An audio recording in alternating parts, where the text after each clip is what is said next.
something that could make sense. They hate when I keep dreaming I'll be famous, but I don't give a fuck, I'ma keep chasing.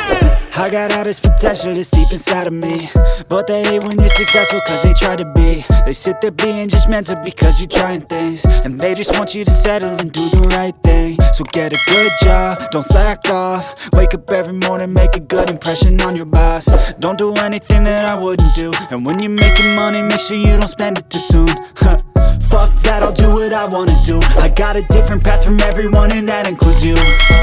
Who are you to tell me how to live life? In these times it feels like nobody's right, yeah. So I'ma figure out what else will succeed, and then invest all of my time into that and proceed. I need whatever the hell could make me happy, and I don't think you have a clue what could that be. They tell me that I'm never gonna make it. They want me to do something that could make sense. They hate when I keep dreaming I'll be famous, but I don't give a fuck, I'ma keep chasing.